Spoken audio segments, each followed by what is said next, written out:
Blog Talk Radio.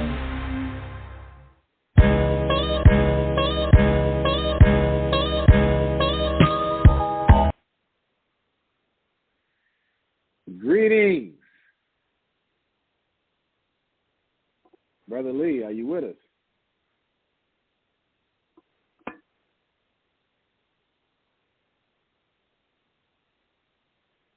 Sister Rashi, welcome to the show. Yeah, now. How you doing now?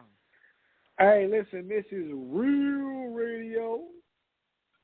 Standing in for my brother Lee Vaughn that's out and about in the dirty South. Today's show is going to be about Mo'Nique, the interview on Club Shay Shay, which was breaking the nets, following up the Cat Williams. I got Sister Rashi. Okay. She's in the building. Brother Rodney's going to fall through soon. We're going to get Brother Lee back in the second here as he traverse through the dirty South. Sister Rashi, how you doing this morning? Listen, I've been up on these shows. I'm doing good. I sat up here and watched.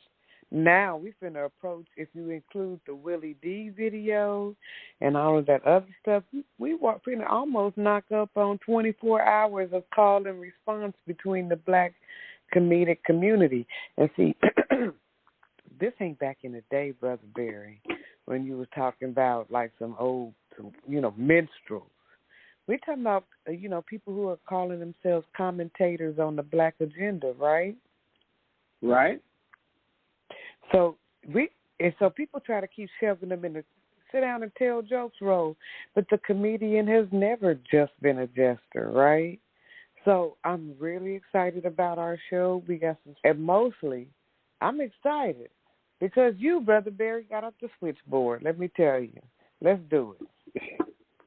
All right, listen, I appreciate it. I just hit a Brother Lee to let us know when he wanted to get him on in.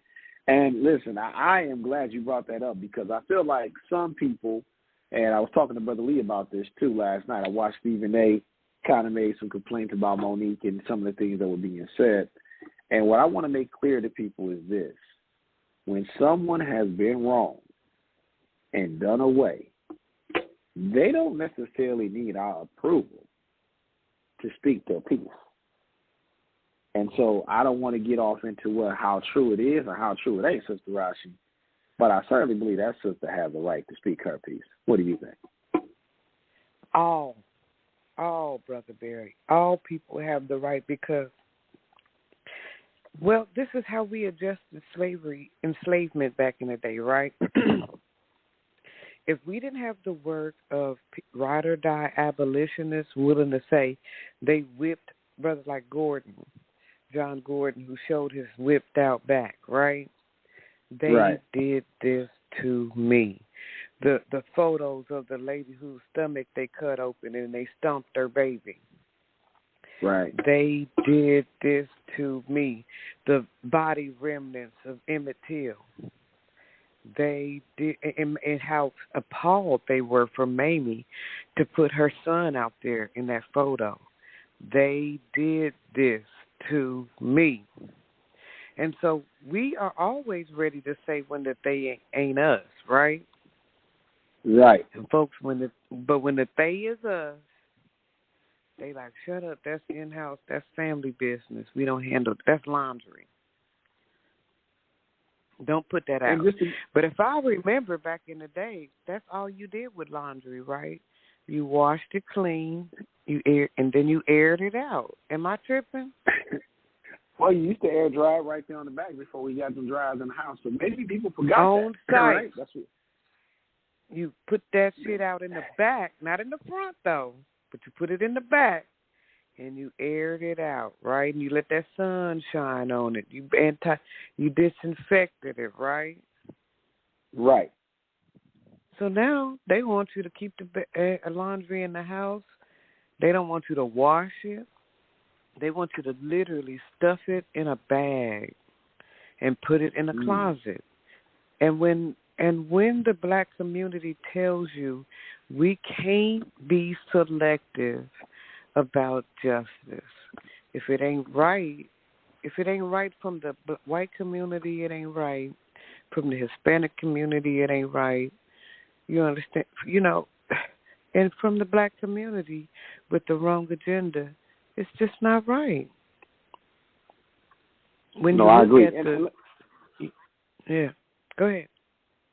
Oh, I just wanted to bring the callers up, the listeners up. And by the way, give us a call, 818-691-7348. Want to talk to you as well and hear your opinions about Mo'Nique and her time on Club Shay Shay on February the 7th. And what we want to bring you guys up to date with is just simply, hey, Mo'Nique went on to Shannon Sharpe's show, Club Shay Shay. She gave a 2-hour and 50-minute interview. She talked about her differences with Oprah Winfrey, Tyler Perry, Lee Daniels, Steve Harvey, as well as D.L. Hughley. She also gave commentary on Taraji P. Henson and what happened on the Color Purple taping. So I think that, if you have seen it, you understand what we're talking about. And what Sister Rashi is speaking to at this moment is the idea that people feel like because these are black people, and correct me if I'm wrong, Sister Rashi, that we're saying that she needs to keep that to herself. Now, go ahead, Sister, finish it.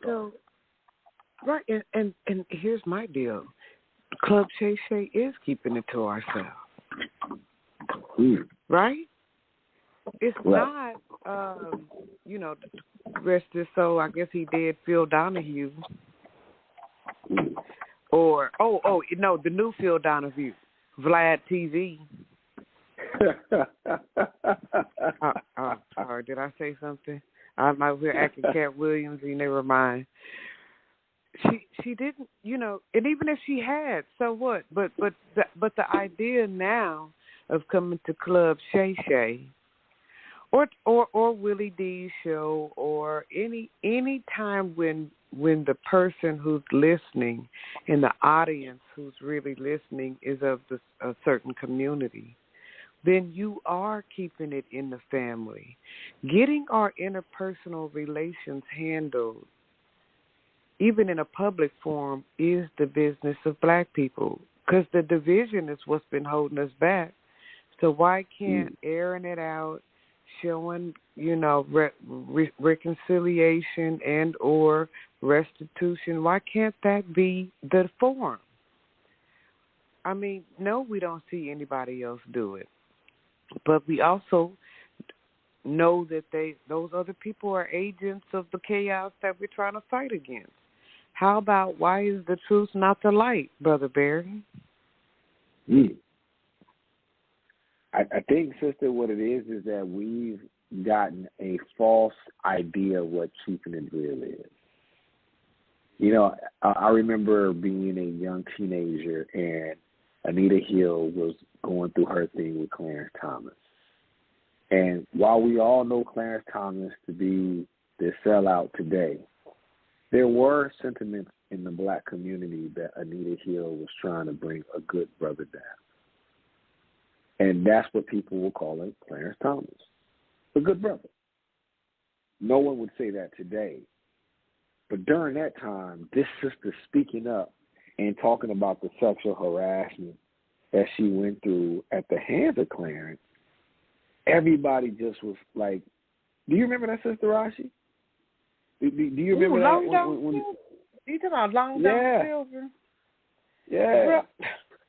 I remember, no, not just Long Don Silver, but, okay, back in the day, there was a woman who claimed that they was Bill Cosby's daughter.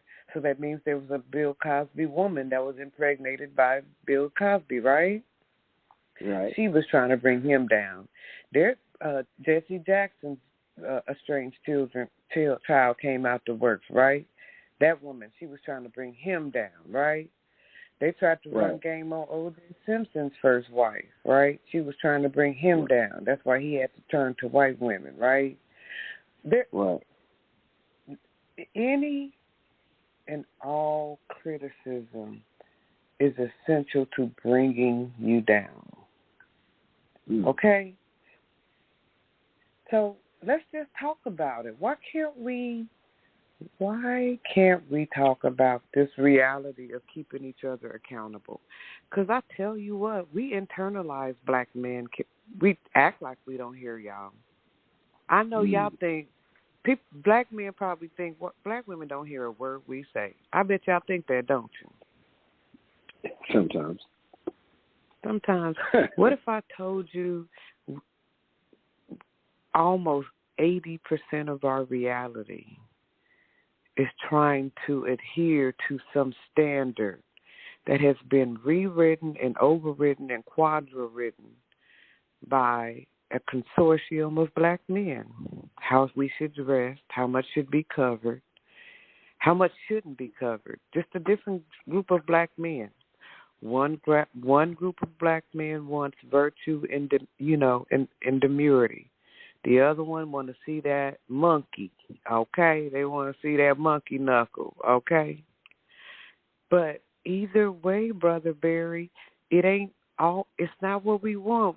It's the attention we trying to broker from the audience that we prefer. So I prefer the nerd, right? So you don't catch, you won't find no picture of my monkey knuckle, whether it exists or not. When you see me, it's going to be an image that a nerd could catch hold to, at least back in the day. I don't care what they see now. But back in the day, a learned man would see my imagery and say, okay, let's do this. But somebody who's sagging, they knew I was in front of books and stuff. I would be, you understand, in class or engaged in imagery that let a uneducated man know, don't mess with her. She going to worry your brain, okay? She's not finna pop that pussy. She may, but she not going to do it when you want her to. She going to do it when she want to. Now, there's just a certain imagery for every man out there, and these women are contorting, brother. We are bending left, right, front, and back to get your attention, all right? And so that's what Mo'Nique was also speaking to. And honestly, and I love her relationship with her husband. Do you hear me, Dad? But even now, she contorts to the behavior that her husband deems appropriate. Can you hear that, Brother Barry? I can, but I don't think that that's necessarily a foul. Because I think that when you are in a relationship, you should always adhere to the more stable voice. If you are not that stable voice, if you are that one that is the irrational one, I want to listen to my rational significant other because she may actually be the one that's going to be my saving grace. She may save me from me. And when I hear her and Sydney talk, and I see some of the things that people have said about her and her husband and the jokes that they've made, I often wonder, why is it so dysfunctional for her to have a husband that is not only just her manager, so he should be in the business of whatever her finances are, right? That's what he's supposed to do as her husband manager. He should be trying to make sure that the business is intact and that people are treating her just. And if she feels like calling him daddy, hey, it's not my thing. But if that's their thing, I have no issue with it because it's not my thing. And if that's their pet name, that just belongs to them. That's that couple's thing. But I do notice that people have made fun of sister. They made fun of this man. And what I was thinking, too, Sister Rashi, when I thought about some of the things that were said about her husband, and we're going to go back to talk about some of the things that she was saying. But I kind of like look at it from when a person says things and they say, I don't like being treated this way. I don't like this being done. But people are used to taking advantage of you. And then somebody comes along, and that person comes along, Sister Rashi, and when that person comes along, they kind of step into that vacuum, and what they do is they stop people from being able to take advantage of you. And nobody likes that person. Nobody likes the person that's going to tell the fool, you shouldn't be so foolish. And with that, Brother Lee is hopping on, so let's get Brother Lee. Good morning, Brother Lee. Glad you're jumping in with us this morning, man. What do you think about Sister Mo'Nique? And let's break some conversation on it. In and out. Morning, everybody. How y'all doing? So let me tell you the drama. Let me tell you how smart and dumb your boy is. I packed everything, had it early, didn't pack shit. So I realized after I unpacked this morning, I had everything. I planned on taking.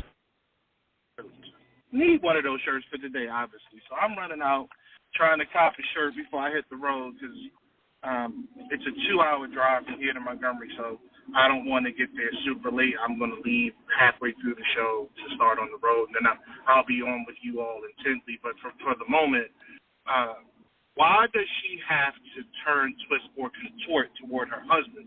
Rashi, why do you feel that way? You're in a relationship. In a relationship, you all have to come together for a common cause. And some of that is going to be sacrificed on both parties' parts. You are not going to be able to continue to be the same person that you are day in and day out when you're single, because you are no longer single. You have to evolve and become inclusive of another person within your space. That is what a relationship is about. You are coming together. Now, there's still room for you and I in our relationship, and that is very much necessary. There's still space and needs to be space for you to be you and me to be me. However, you being you and me being me cannot override nor overrule the covenant that we're trying to build, the relationship that we're trying to build. So if you feel or think that she is bending to the likes or needs of her husband, then okay, that may very well be the case, and that's what's necessary for her. That's what's necessary for her to be a married person. You've been married twice. You know how it goes. You're not 100% you when you unionize with somebody else, and that other person's not 100% them when they unionize with you, and there's nothing wrong with that.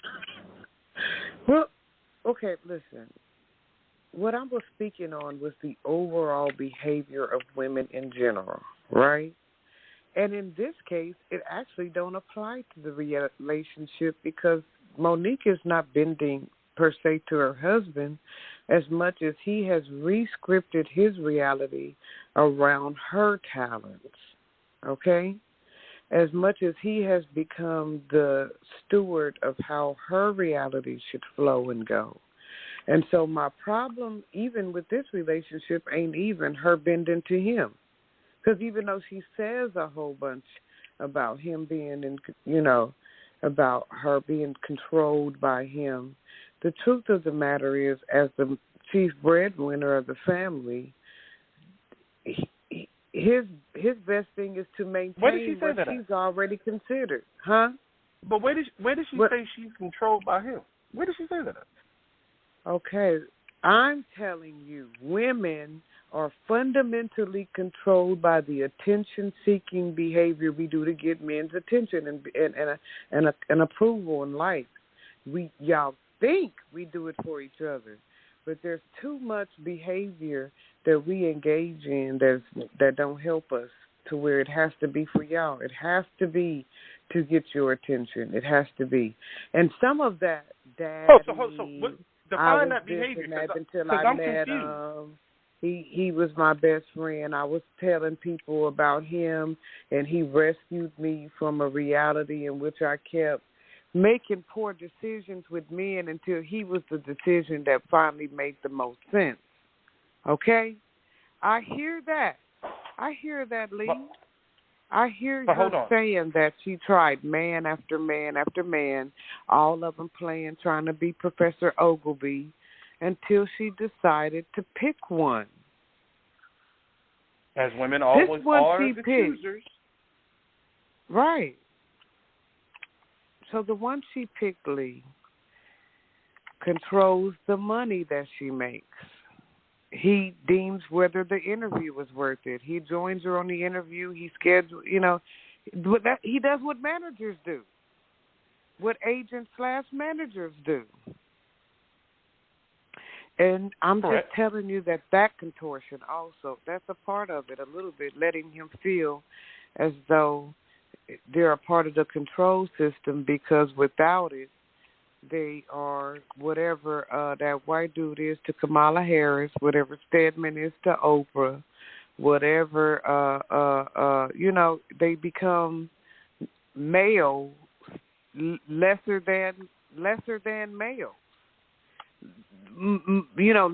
wage earners, less influence, not less of a person. That's not what I'm saying. I never talk like that about people.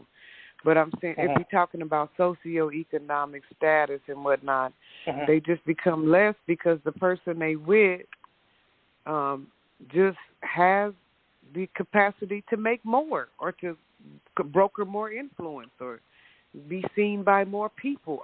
You can define it how you want to.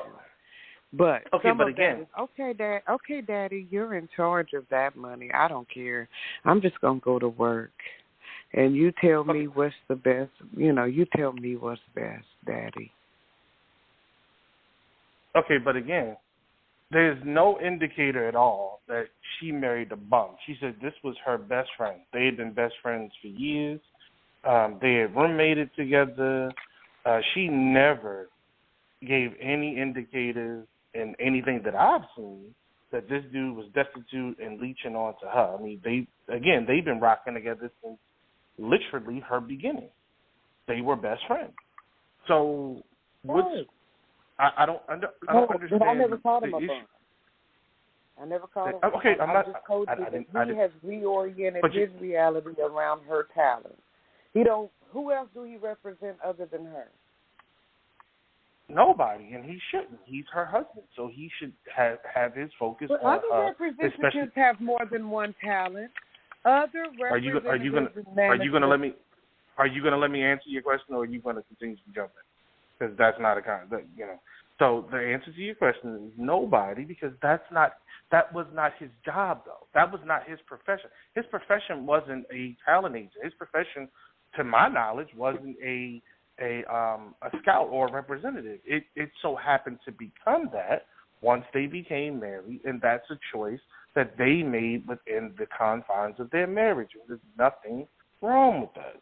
Now, if he decides to go on and out and pursue other clients, that's up to him. But why should he do that when, again, he can focus all his talents, all his energy, whatever talent he has, all his energy on the person that matters most to him, his wife?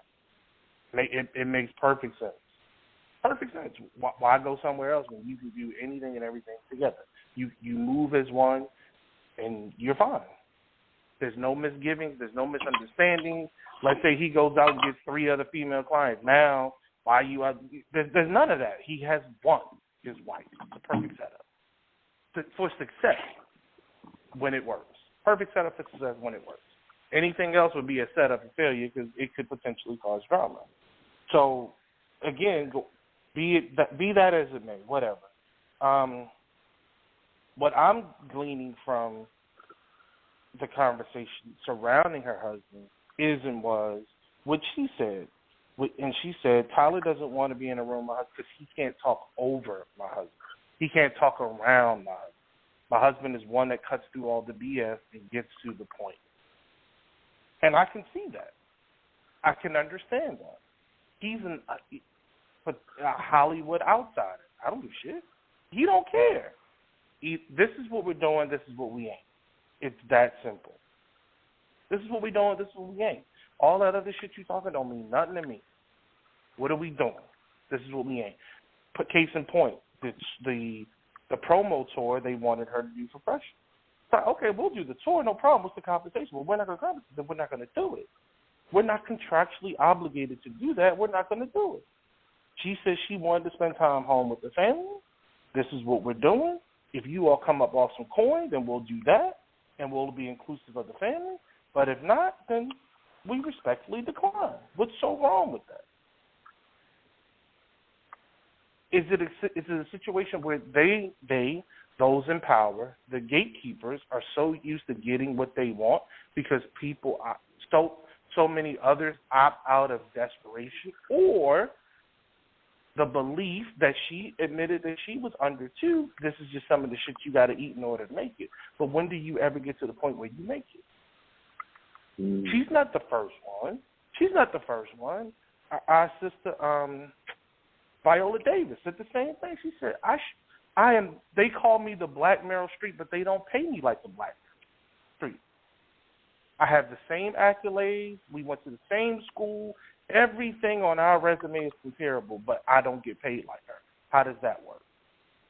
because she doesn't look like her.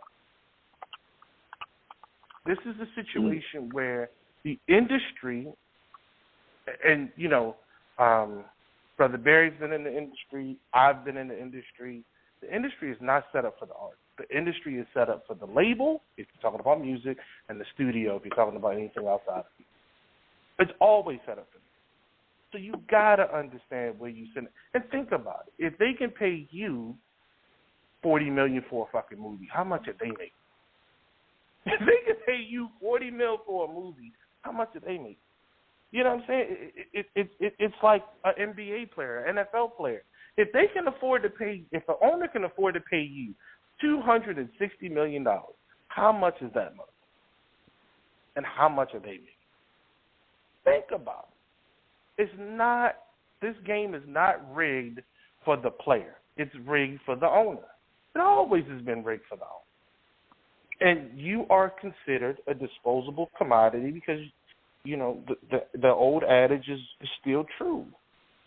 Everybody gets 15 minutes of fame. When your 15 minutes is burnt out, they'll have a new nigga tomorrow. It's like, you know, a job. You work that job forever. You're dedicated to that job forever. You die the day of tomorrow, they will have somebody in your desk in 2 weeks, 3 weeks max, and will continue on without a beat, without missing a beat. There'll be a little skip, but the beats won't be missed. Some folks will boo. Some folks will, you know, continue to push your name out, and your name will be mentioned in the hallways or the break room for a couple months, couple years. Some new person will walk up, like, who's this? Oh, that's blah, blah, blah. And then small conversation to be had, and then the business at hand will continue on for that day, and then we'll keep it trucking. We all know this. This is why there's a study out right now in America, 60% of these young folks, I can't remember what generation they are, I'm not getting into that bullshit, are more than willing to take a 20% cut in salary to have more balance in between work and their life. That's unheard of. You would take a 20% cut in your salary just to have more work-life balance. And I'm telling you, as a manager, as someone who sits in the room day in and day out and listen to folks talk about recruiting and retention and attrition, I'm sitting there like, yo, we are so far off the boat. These young people don't care. They're not trying to ride with a company for 40, 50 years. They don't give a shit. They are worried about their 401k, which they can move wherever they go. And they are worried about work-life balance. That's it. You piss them off today, they'll have another job tomorrow. If not tomorrow, maybe a week. It's not going to take long because everybody's hiring. That's one of the bad things about having such a robust economy like we have right now. Everybody's hiring. So you can move easily. And 9 times out of 10, they'll move again if you piss them off. There's no loyalty like that anymore. Folks talk about, you all seen the animated videos of, what's the girl's name that's talking to our boss all the time, and she's like, you didn't pay me for that. What is her name? It'll come to me. And they like, yo. But it was one where she was talking about, she gave her notice, and she said, the boss came and was like, I think it's Veronica. Veronica, I see that you gave your resignation as effective to me. And she said, yes, today's my last day. And she says, well, I'm going to need to ask you for 2 weeks. And she's like, why? Well, because it really helps us out. It gives us time to feel like, okay. But didn't you fire her? Did you give her 2 weeks notice if you want to fire her? No, I've never gotten that. When I got out the Air Force and got into the workplace, I'm like, what's up with this 2 week notice shit? How does that make sense? How does that make sense to the employee? It may make sense to the employer. How does that make sense to the employee? So to her point, right, my question was that years ago. So am I going to give somebody I'm about to fire 2 weeks notice and I'm about to fire them? Now, I did do that. There was a point in time when I used to do that. I used to walk up to people and shake their hand, pull them real close, like, you know I'm about to fire your ass, right? So I suggest you find a new job because I am about to fire you. I would give them a heads up. I don't do that anymore. Well, how does that work? So if you don't give notice, then you are not rehireable? Are most people going to look to go back to a job that they left? No. Most people are not going to do it. Some people will. Most people won't. If people leave you, 9 times out of 10, they ain't playing no kind of thing. That is not in their pursuit at all. The desire for them to come back is very, very low. That's why they left your ass. So, again, you know, we are out here missing the mark. We have a beautiful situation in this woman and her husband. He is nothing but supportive of her. He is nothing but rock solid for her. Why, to Thomas Berry's point, why is she being called out? Why are they being called out for what we are saying we need more of? Why is that an issue? We're saying we need more black love. We saying we need more relationships. We saying we need more folks to support one another. We got it right here, right there. What's the problem? Is it because they don't look like we want them to look? Is it because they're more willing to say things that, you know, a lot of folks are uncomfortable with because they're getting called out? I haven't listened to the Tyler Perry recording yet. I haven't listened to it. Notice I said yet, but I will. Because I'm very much interested in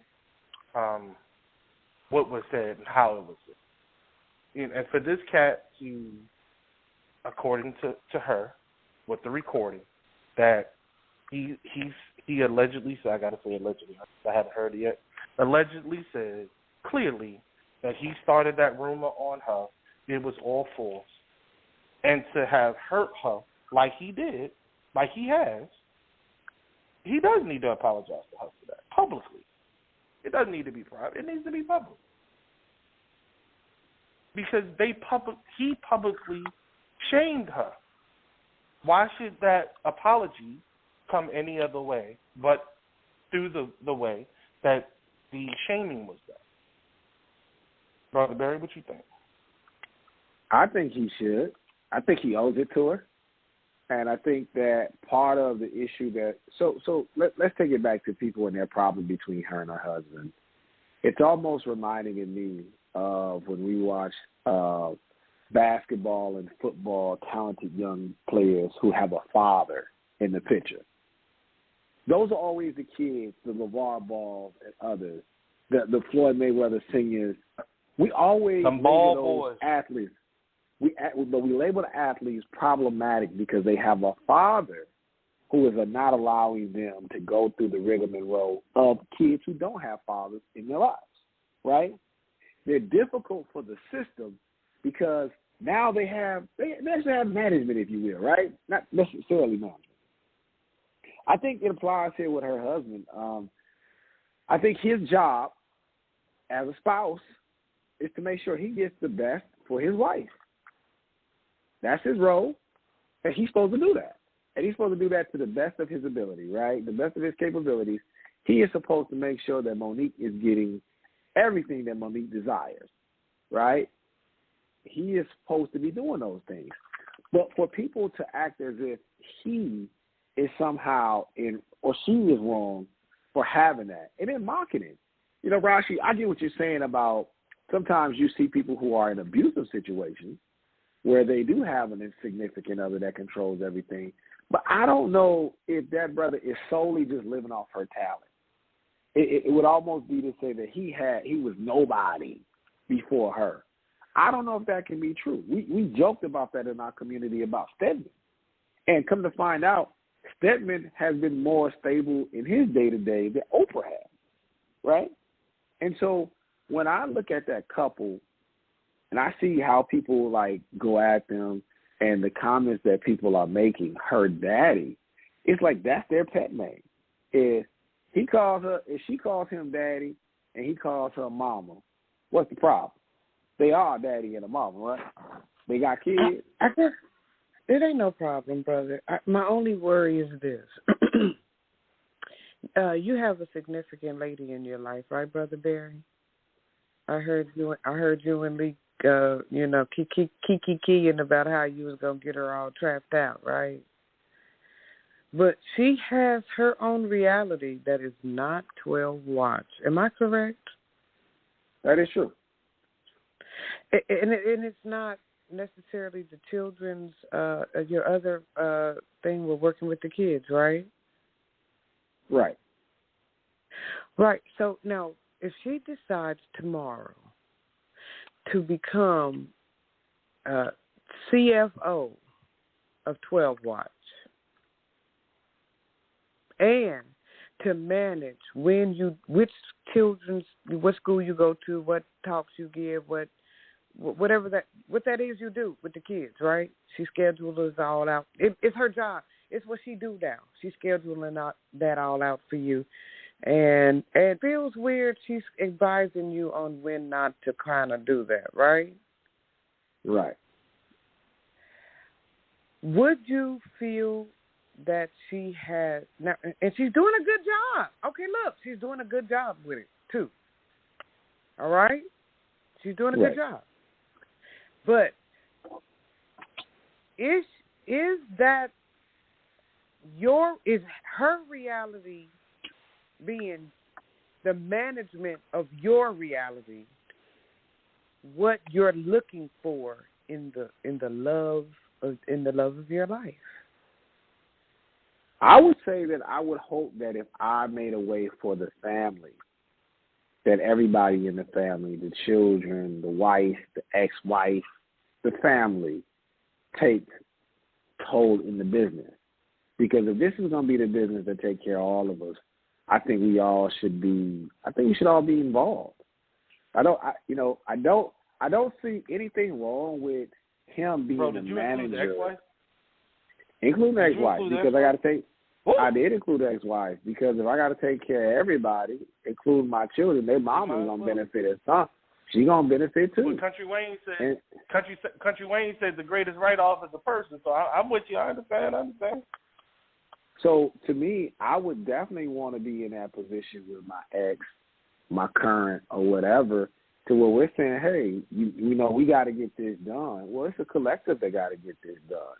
And if we're gonna handle this business, let's handle it. Let's get to it. Let's really handle it.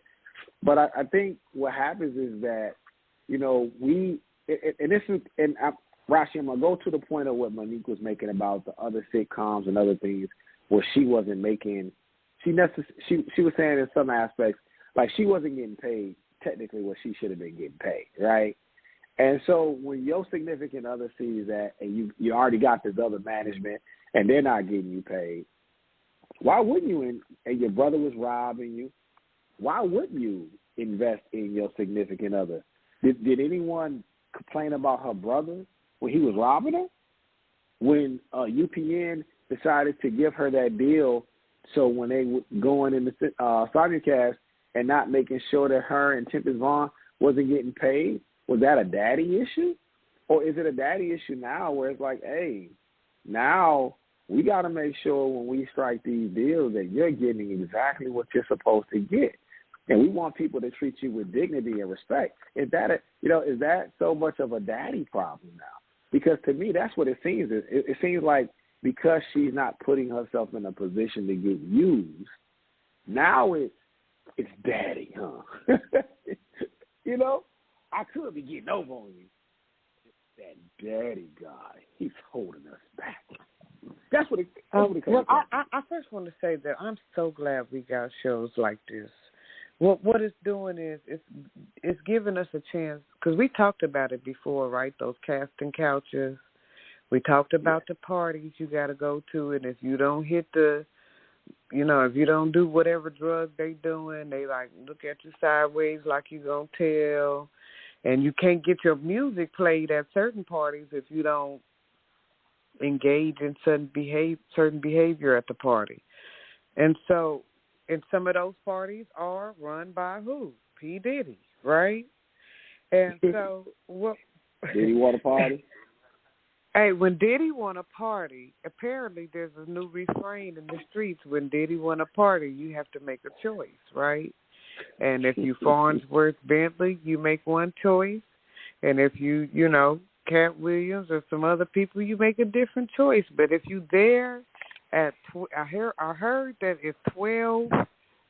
When the clock strike 1, 2, 3, 4, you either get the hell to the door or you get on all four. You know what I'm saying? So you get these decisions you have to make if you want to be successful. And I understand what Mo'Nique's husband is saying is she won't be making, on my watch, with my love and my protection and my security, she will not have to make P. Diddy style, Harvey Weinstein style, Jeffrey Epstein style decisions. Oprah, apparently, who knew, Oprah Winfrey and Tyler Perry style decisions on whether or not she's going to be successful.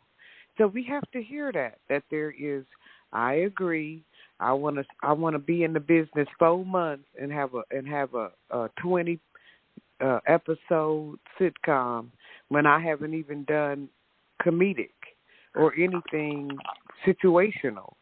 So when you see that kind of energy being pushed in a person, you do, like Cat Williams has to say. Now, if you have people who have been beating their head in the system, like back in the day, what's her name? Vesta did when she had her show. Nell Carter, she pounded the system as a big black woman. You know, hey, Oprah had to pound it out back in the day, and that's what's so surprising to have a woman. To have a woman really claw her way in and then become a supposed or alleged agent of what's wrong. So you know some decisions had to be made, right, Brother Barry? No. Can we talk about that? Let's talk about Can we talk about the weight issue and the colorism? Is it? Do you feel that people feel? Do you think? Now it's starting to sound like damn Karina. Do you think that because of the weight, that is an additional layer on her? I mean, literally and figuratively, because as she said, you know, there's a multitude of times where the attitude was, I should just be happy to have been invited to the party. Now, I think that is a consistent thing, especially with black female actors. Black female actors. I think that's a consistent tone, if you will. And then, you know, you add on the darker ones, that's another layer. You add on the curvy ones, that's another layer. But then you go, well, curvy and actually a big girl, because she's a big girl. You know, she's been up and down with her weight, but for the most part, she's maintained what she said her frame was over 200 pounds. Oh, okay, over 200-pound frame. I don't think she's that tall.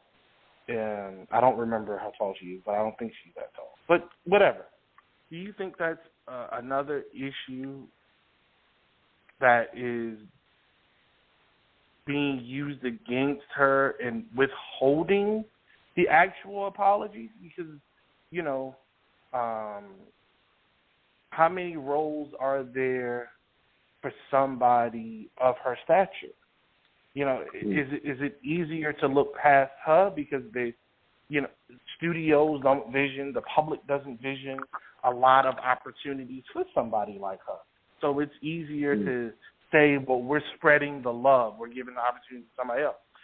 Case in point, the young lady that just played in Color Purple.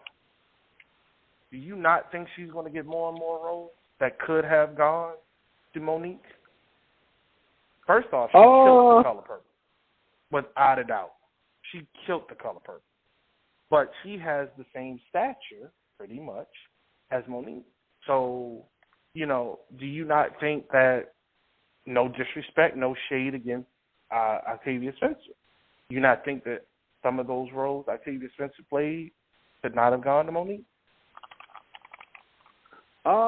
Let's be real. I think that's a possibility, but Hollywood has always kind of, remember when we got Roseanne Barr, there were other heavyweight women that were white women that were around at the same time. So Hollywood's kind of always done this typecasting where if you're in there, they try to find someone who's just like you. They try to find you 2.0, right? So that they can make sure that that there's less money. I forgot who was the other woman outside of Roseanne Barr, but it was another heavyset white woman that looked kind of like Roseanne. And they've kind of always done that. I think with Mo'Nique and some of the roles, I think a lot of it goes down to experience too. You know, they like to pay for our people. They like to pay us less, right? Like that's kind of been the thing. Like give us less, pay us less, and then sell us on the idea is y'all should be happy that y'all here. Y'all lucky we let y'all in the house. I think that some of the roles, and according to Mo'Nique too, I think some of the roles for her are, in a sense, less than some of the things that she'd be willing to do. But she was supposed to be in the help, according to her. And because of this situation, without, and let's not forget, while we're talking about Oprah, Tyler, and those guys, at the top of that is the president of Lionsgate, right? And Lionsgate, if you guys don't know, that's the parent company to Starz. Most people don't know that. That's the parent company to Starz. And they were at the root of this. They were at this problem started, remember, when that CEO Starz Network? Starz Network. The parent company of Starz Network? I didn't know that. Yeah, they're the parent company of Starz Network. Yep. And that's why the house that Tyler Perry built. The house of Tyler Perry, or the house of 50 Cent building right now, right? And this is part of 50's complaint is that Starz don't necessarily know how to run a business. They don't know how to run a business. They don't know how to treat the talent. They treat the talent and they treat the people like, hey, like you're lucky. I've seen 50 complain about some of the things that's happening with his show. And so to me, when I hear Mo'Nique's complaints, it's like, hey, this is on par with that network, right? Like this is how they treat people. They don't treat us fairly. They don't treat us with dignity. They don't treat us like we got some common sense. They treat us like, hey, we ought to be lucky. You niggas ought to be happy that we let you in the building. And I feel like anytime you're in that position and it's your own folks that's backing that type of thinking, I think that is, as much as we talk about how far we came, I think this is for me, y'all, where I feel like it kind of hit in a different way for me.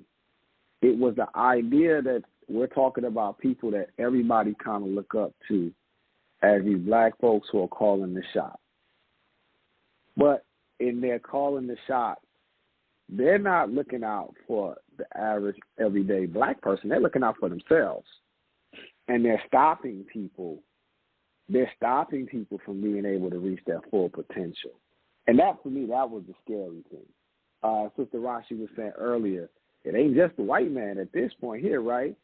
These are our own folks that's doing this. So when you got that, like, how do you combat, Isn't that the beauty of the system? The system is set up to where eventually those whom are oppressed will start oppressing one another without the outside influence of the original oppressor. That's the beauty of the system. It's actually set up to call that out. So and why is it messy for us to call that out? Call it out. Say, hey, this is mess. This is mess. And then everybody got the next thing. Why black folks got to be so contentious? Why the comedy game got to be so divisive? It was already divisive. What you're getting is people saying about the division, and now the call out of the division is now become the divisiveness. No. The refusal to find a platform where you can talk to black people without calling their husbands gay, undercover. Whatever you feel Sydney gay, stop putting it in undercover bullshit. She didn't already, even if he is, she didn't accept it. So why are you in a business like that? Why are we creating entertainment industry products that make black men have to get raped in order to keep a comedic scene going? Why are we creating this kind of reality? And when the artists say, hey, can we shave back on that, they become difficult. When they become difficult, they don't get the role. They can't sustain their family financially. And then we laugh at them when we see them on the side of the road, you know. Well, isn't a prime example of that A Different World?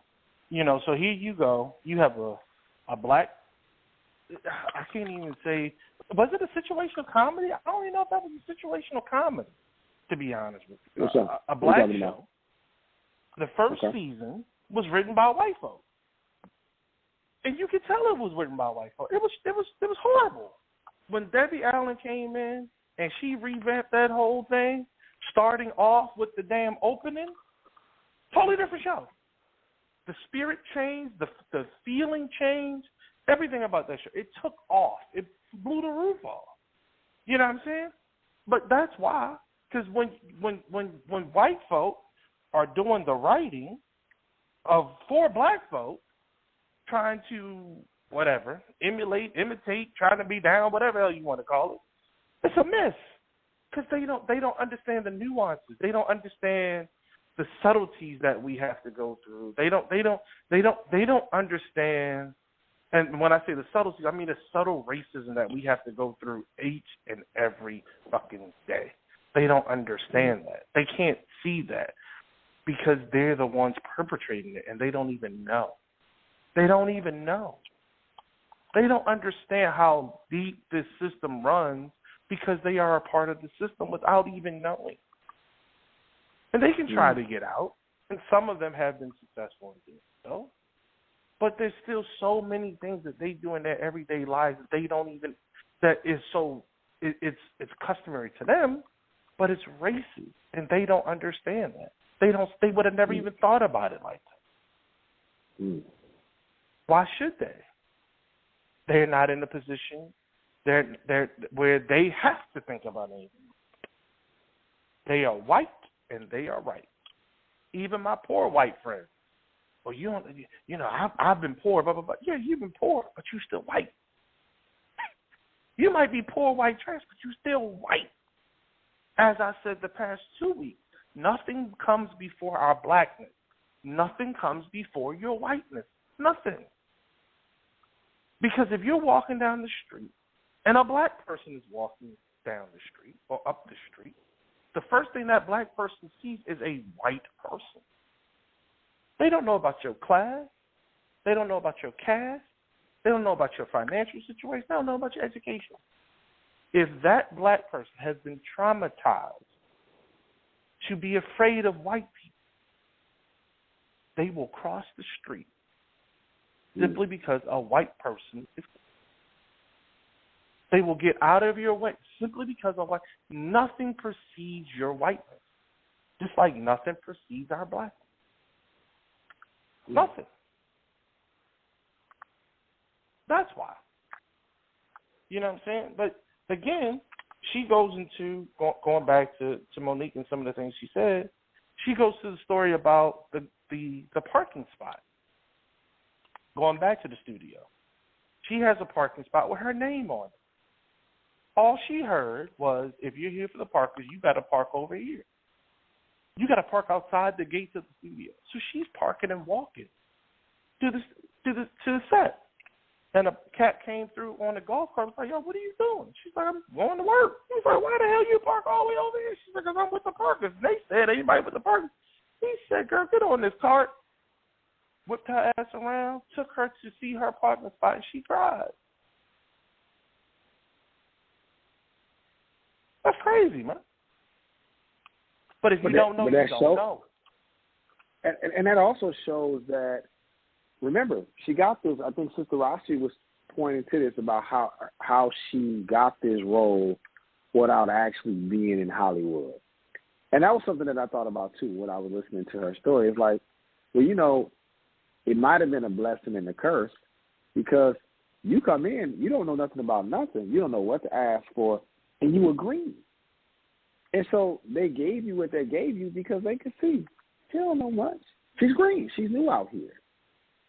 You know what? You know, it's almost like, you know, when you see people who like, when you know folks who speak a foreign language and they're talking around folks and they're saying certain things to see if you catch on, but when they realize you don't know the language, it's like, it's cool. We got our sucker here, right?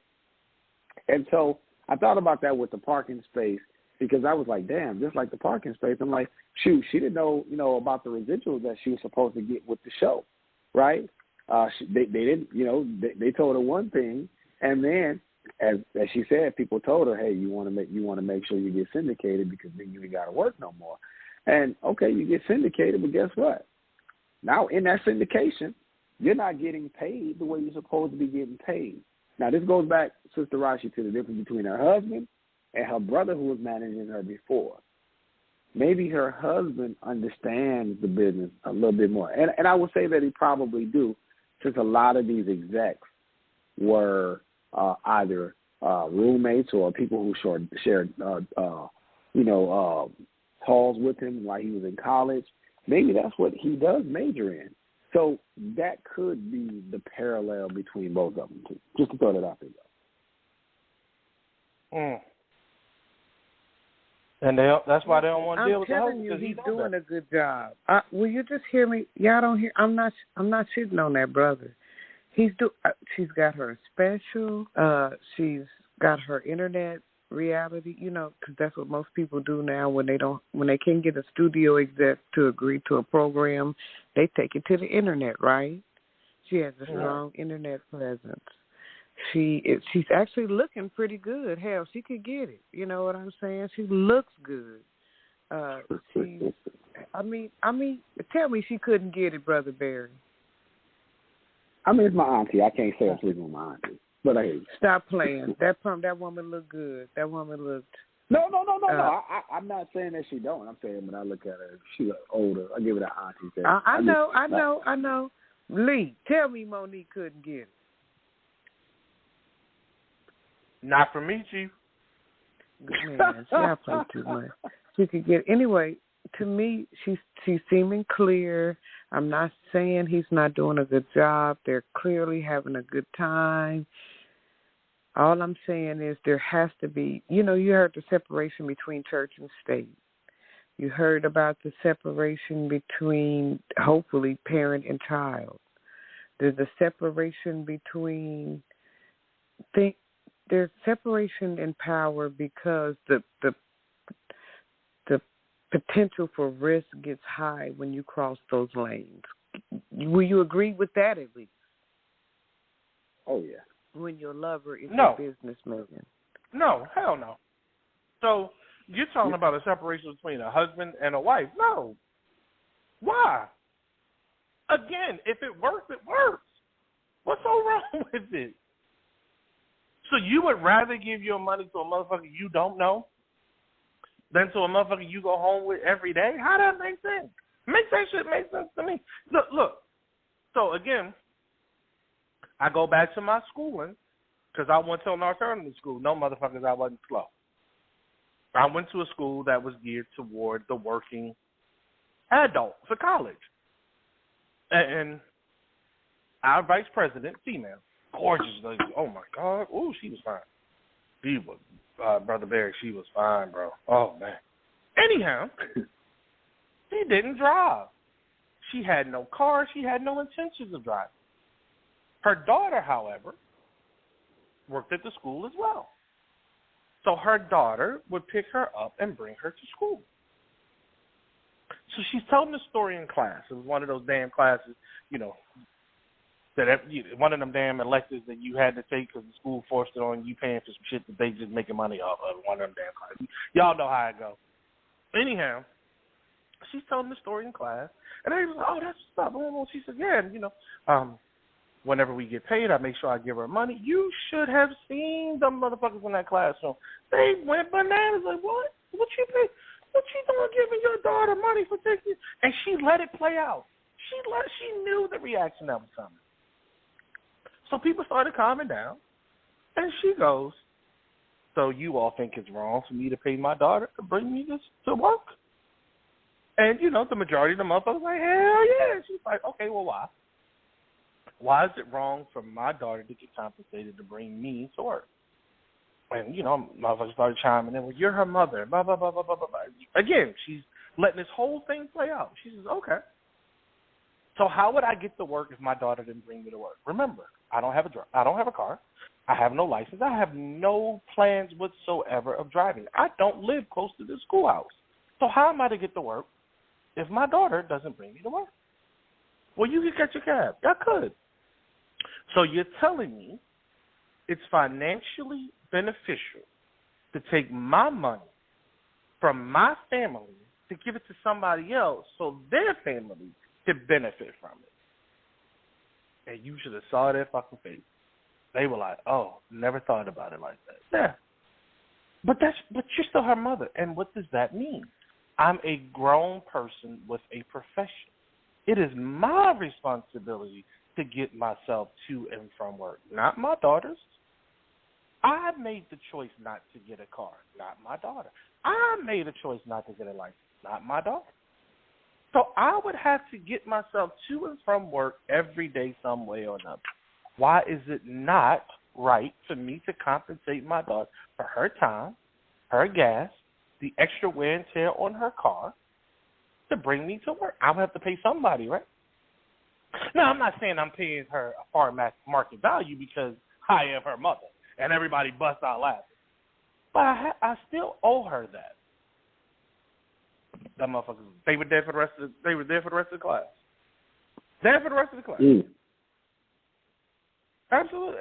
And so how does it make sense for you to separate, as in your analogy, Rashi, church and state when you don't have to? If it makes sense. If he's doing you a good service. To reduce the risk factor, to reduce the problem of other people feeling like your life is their life.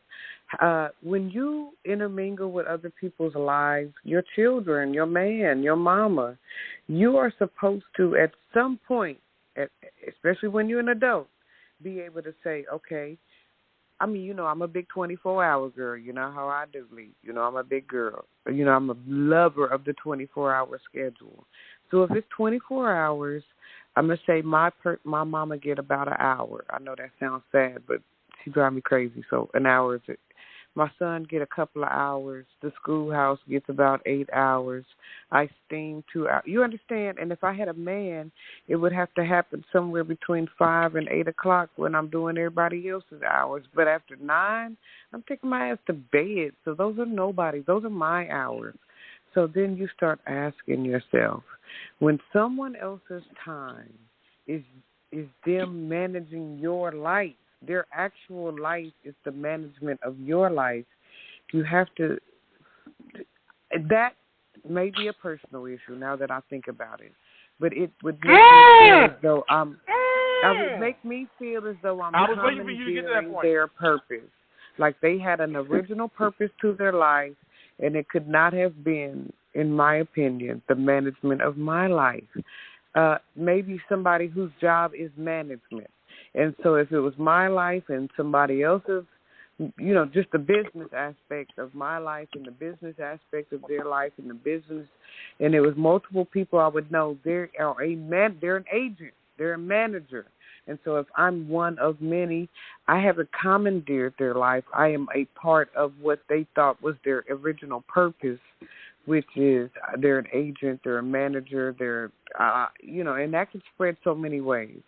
But when I realize that what I do, whether or not I do something, is your job of scheduling it and okaying it and wrangling the finances for it and allocating the money from it, and it just seems like a lot to ask from someone you love. It seems like the job of several people that should be spread out in somebody's passion for their life, not their passion for you, an individual, not their passion for the love they have for you. And let's take it to the limit when it get ugly, because it could get ugly. Not when it get ugly, if it get ugly. I'm sorry not to burn bread.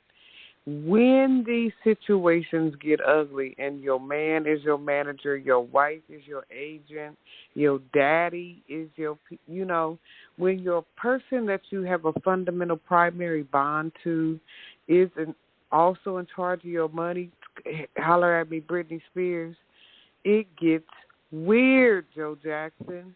It gets weird when the people who you love are in charge of the benefits of your talent. And then you cross over to this realm where it's not just do I love you, it's if you don't get your ass up on that stage, I can't eat the way I can't live the way I want to. And it just makes me nervous, okay, to have people in that predicament, because the potential for risk and it going wrong is real. And you can pretend like it ain't real, like you didn't see Stella have to give her groove back, like you didn't see all these relationships where there was somebody who was just a little bit too invested in they was too Ike Turner with the whole thing. And when it went sour, it just got bad. You don't have to agree if you want to. I know what I'm talking about. So let me ask you this question. Are we kind of conflating the idea of him being a manager, to him being the accountant, to him being the tax lawyer, to him being the actual attorney? Because manager just means that he's negotiating deals. Doesn't necessarily mean that he is the person that is in control of the finances. And I think that sometimes when we hear manager, we think that. Then the other thing that I would say, how different is that than black entertainers who may have not had significant others who were running their business, but they got robbed? In the end, they ended up with nothing. Or athletes who had, I'm thinking about Drew Rosenhaus League in football, that had all of these wide receivers and running backs that we know, from Clinton Portis to Terrell Owens, and all of them saying that he, as well as his associates, robbed them of millions of dollars after they finished playing ball. What's the difference? That's not strange? So it just, to me, sometimes it seems that what we tend to find odd is when we allow each other, you said, so she said that if she's in the room, so is he. Okay, so let's say he is in the room. Let's say she's in the room. Or let's say the accountant is in the room. And the accountant is going over the numbers. This is what you made. This is what you spent. The tax attorney is saying this is what you got to pay for taxes, right? Your legal attorney is saying, hey, I can advise you both that this is a contract that you negotiated, but these are some of the legalese that may be for or against it. I'm just saying it, and I'm just looking at it from a business owner aspect. It's so layered. And honestly, the way that it can be, I would say, odd is if that one person embodied all of those roles, if that makes sense, as well as your lover. But to me, I feel like businesses or healthy businesses typically have families that's involved. And, man, I would love it if Wisdom said, hey, you know what, I want to run the 12-watch 501c3 wing. I would love it. Because I get tired of her complaining about work, her job, and the things that she, as a teacher, and the stuff that she does. I get tired of hearing about it. I'm like, yo, you should probably come work for me and run this nonprofit. Like, I know we be wearing y'all out. It ain't nothing worse than a teacher coming home at the end of the day. Right. And listen, I've been there. But my thing is, hey, there's something over here that's growing that you can go ahead and run. And, I'm setting it up for you to run it. Hey, you don't have to worry about the finances because the app is what keeps it running. All you have to do is go find people to help give money to. That's your only role. And get a staff, get you a team, and, hey, it's less work than what you're doing currently, right? But if she doesn't want to do it, that's fine too. But I just feel like if it's going to be a good business, why not? Entertainment, why not have your family? We never complain about Walmart being a family business or Target. The Dayton family made that a family business before they sold it all. So if we have these conglomerates that are family businesses, why do we feel like our businesses shouldn't be that way? I don't know. You're right. I can't say you're wrong. You're right, Walmart. Because we don't trust one another. Because we're not taught how to trust one another. That's right. We're not taught how to trust one another, so we don't believe in one. We don't believe that everybody going to hold up their end. Now, that don't mean you give everybody a piece. It goes back to being honest about who you are and who they are. You know what I mean? Just because she said in the interview, I think she said something about her biological family. I think that's how she referred to them. You know what I'm saying? It's like, just because we family don't make us, just because we're related don't make us family. How many times have I said that sentence?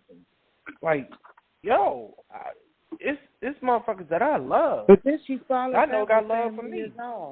She was very contradictory in that. She followed that very statement with family is family is sacred, family is all. Her husband is family, and family is bond. But then her biological family is I wish you well and do be well and hope your journey leads. And I understand because of the amount of trauma with her biological family and how they get on you when you get a little penny. But you can't see that it was a contradictory reality to have. Sometimes you got to let them go, and then sometimes family is everything. Oh yeah, I mean, but understand that pain. I understand that pain. You know what I mean? Because you do. Most of us grow up believing, thinking, hoping that the motherfuckers that we call cousin, uncle, aunt, father, mother, brother, sister, whomever, will do us no wrong. And when the reality sits in that they have, they're trying, that's painful to see. I was talking to my uncle before we got on today. I said, hey, what are you doing with the property in South Carolina? And he was like, shit, I'm just trying to figure out what to do with it, honestly. And I was like, he's like, why? I said, well, I didn't share this with him, but in my head, I've said it publicly on the show. I think South Carolina is the hottest market right now to move into. Why would I let that land go? You dig where I'm coming from? Mm-hmm. So, no, We ain't going to do that. So my thing, and look, I'm sorry. The land is in bumfuck South Carolina. Let me be clear on that. It really is. It is in bumfuck South Carolina. But still, I don't want to let it go. You know what I'm saying? So I'm like, he said, well, you want to live on it? I said, well, I'm really thinking about doing that. He said, well, if you want to live on it, we can write something up and you can just live on it. I said, okay, that's cool. But if you want, I'll buy it from you. And he was like, no, you ain't got to buy it. You know what I'm saying? We family. That's not how we going to do it. And I'll will it to you. And I was like, okay, well, let's do that. You know what I'm saying? Because, as of recent, I think I've heard my grandfather talk to me more and more.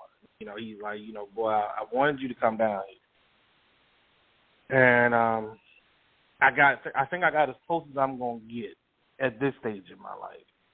Because, again, we in backwoods of Carolina. Like, yeah. Like, cell phones don't work down there. No, seriously, like, I got to walk across the street to use my phone. That's what type of South Carolina I'm talking about. And on the property, my phone ain't going to work. As soon as I cross the street, my phone will work.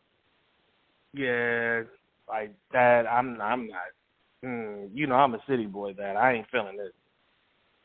So, like, yeah, Pop, I can't. But, the older I'm getting, the more. Baby. All you got to get you is an expanded booster. I know, right? And I hate to sound right? like a techie, and I know I ain't even that smart, but they literally got a device to amplify the Wi-Fi signal from the nearby cell tower. It's not a game. It's crazy. Yeah, look, I got to figure out something because I don't want it to go unkept. I don't want to let it go. So I'm going to have to figure out. You just have to postedly about your body, right? You wanting to get down to tie your shoes without pumping your head, bumping your head past. Okay, all right. How many seriously morbidly obese country dudes do you know? Like, for real. Oh, not a lot. Real. That city life, the steaks at the Majestic, the, Jack Stacks and Outbacks and Bisbacks and Big Backs and Biscuit Backs. This is how we are doing the damage to our body, but people who go literally outside and pull out of their garden, rinse it out, chop it up, saute it, and eat it, they back's not big, Lee, and they can tie their shoe, they can put the fence back up, they can walk a mile or two a day. They're getting their Social Security money. Did you hear me? They getting their money back from the system. So, and then because I don't know about that. I don't know about that right now. To live somewhere when they could be living somewhere for free. Who does that? I agree with that. Who I agree with that, pays to? Rashi, I don't know about that anymore because some golf carts and took over. Like everybody riding golf carts now. Like the golf cart business is huge, and they ain't got a damn thing to do with golf. Everybody riding golf carts now. These cats got these golf carts all pimped out. They got all kinds of rims on it and everything. I'm like, good Lord. And them things ain't cheap. They can go like $12,000 for a damn golf cart. Join you, brother. Get that land in South Carolina. Get that land. Cultivate the land. Get you a proper garden. Get you a satellite phone. Get you a proper dish so that you can cultivate your own signal real strong. Get you a big deep freeze. Get you a generator. Get you a goddamn generator. Do you hear me? And live because everything else is you paying your money right back into the system. You're going to take at least 1/10 of your income and send it back to the power company just to sit in there and watch your Maury Povich episodes over and over again. Okay? Mm-hmm. You finna send a good portion of your money to the healthcare system to treat gout-related behavior that you won't have access to if you are eating properly out of that deep freezer. Entertainment, they shooting the new movie straight to your thing. You can watch a movie. You could have watched Color Purple from home. Yeah, hold on. It ain't nothing now. They still accommodating for the pandemic. There's no movie that come out that you can't shoot straight to your big screen. Am I tripping? Am I lying or am I right? I may not know. Am I right? Pause for a second. Brother Barry had the similar conversation this morning on his show about AI, and we got into that a little bit. And you're absolutely right. But AI ain't. Well, that's not even true. I won't even say streaming is the thing now. VR is the next thing. Like, I'm looking at getting us a spot in the metaverse because that is the next format that's going to take the world by storm. When they figure it out and when it's more accessible to everybody. Because still the hardware is a little expensive for people to purchase. But I'm thinking, if not this year Christmas, next year, it'll probably plummet in price. And at that point, everybody will be on the VR tip.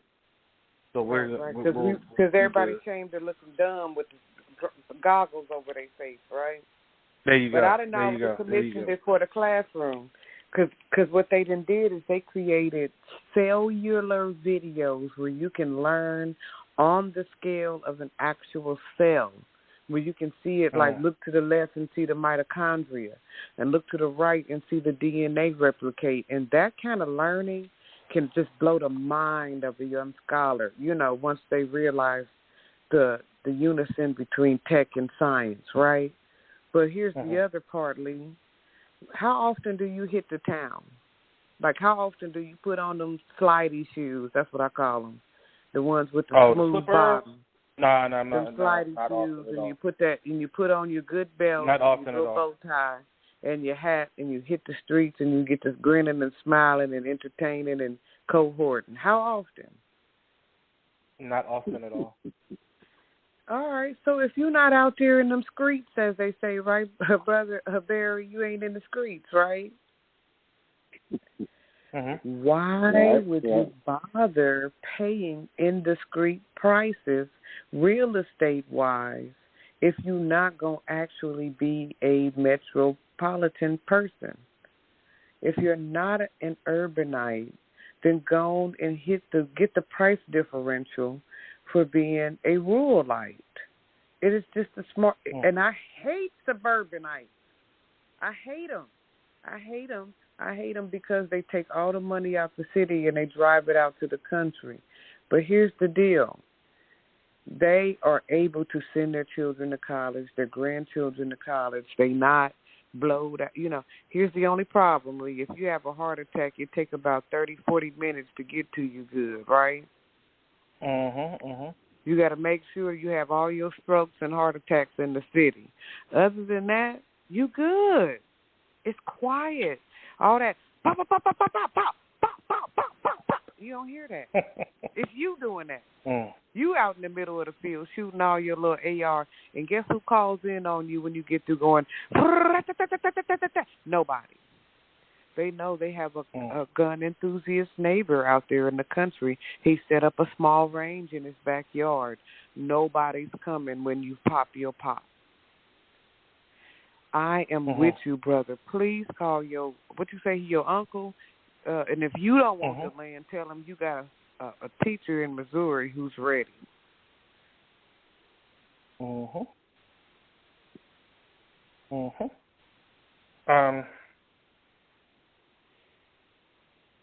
Brother Barry, I don't want to go too far. Go ahead. I'm sorry. Yeah, because we went totally left with that one. But I was going to ask about the Supreme Court. I wanted you to break down the Supreme Court more to me about what's going on here with the 14th Amendment. Right. Hold on. Let's wrap this up for a quick second. Okay. This portion of the larger portion of the show we spoke about Mo'Nique. She's old. She's old, and she deserves to get what she's owed. She deserves the check. She deserves the public apology. I heard the pain in her voice when she talked about Oprah. And let me explain something to you all. Before you knew about Oprah, we knew about Oprah in Baltimore. She was a news anchor on a local television. And I remember, as clear as day, the blizzard of 1980. She was standing on the bridge of the Jones Falls Expressway. This is Oprah Winfrey reporting for me. Jones Falls Expressway. And clear as day, I remember what she looked like, the way the snow was blowing, whole nine. That was pain from her. This was somebody that she idolized as a kid, who turned on her. I think that hurt her most. I really think that hurt her most. What Tyler Perry did and the money that it cost her, that hurt. But I think what hurt her most is her idol betrayed her. And through all the other betrayals that she's put up with in life, brother with the sexual assault, the brother with the financial assault, I think that hurt her most. Because that was, all these motherfuckers might do me, but Oprah's going to care. If I get it to a point where I can see Oprah knows me, Oprah will take care of me. And for her to have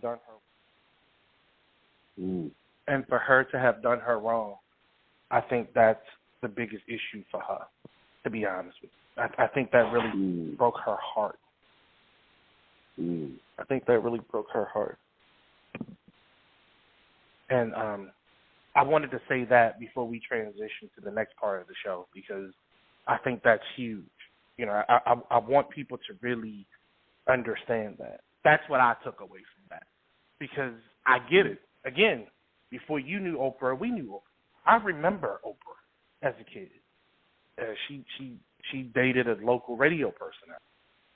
You know what I'm saying? Whom was instrumental in me, instrumental in my radio career, later on.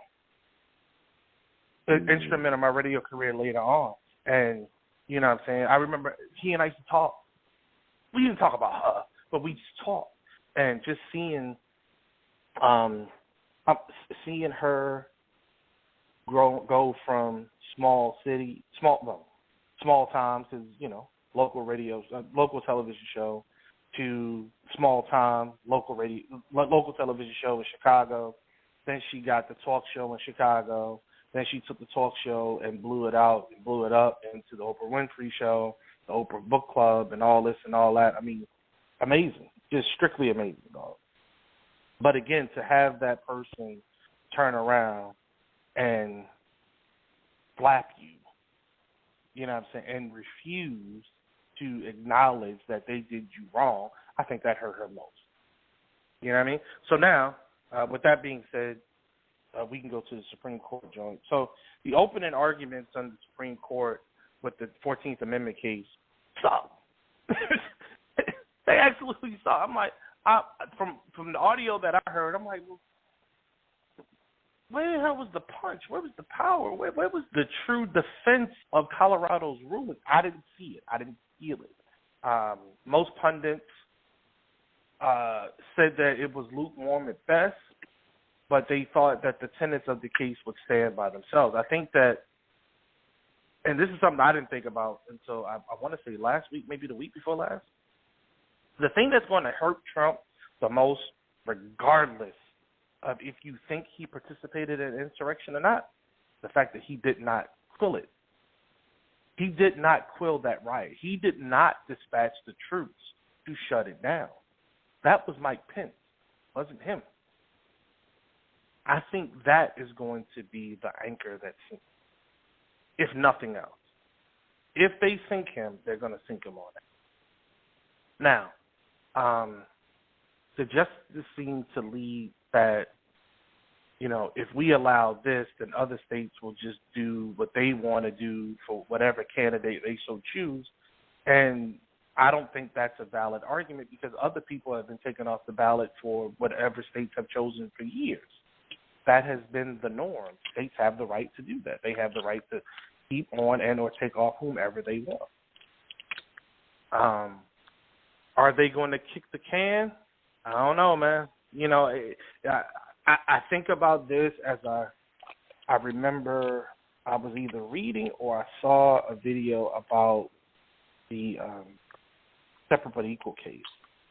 And the case was leaning toward the folks who wanted to keep us separate.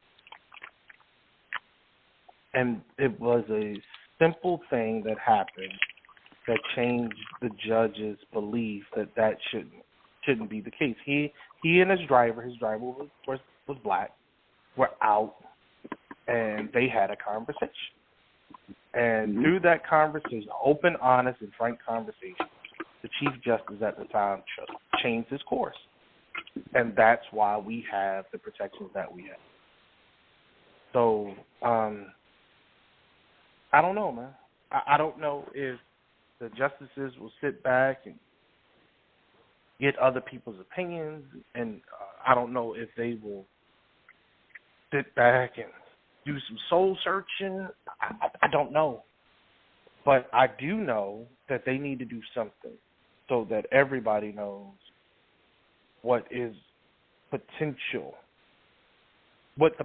of this race is going to look like. You know, the sad thing is a do-nothing approach has huge ramifications for our nation, not only in the short but also in the long. It has huge ramifications for our nation, not only locally within the confines of our borders, but globally. You know, it will really be the yardstick, I think, in which we are judged upon. Are they going to take those things into mind as well as they decide or don't decide on what they're going to do? We'll see. I was not happy with the comments that I heard from the bench, but yet again, you never know until you know. So we'll see. We'll see.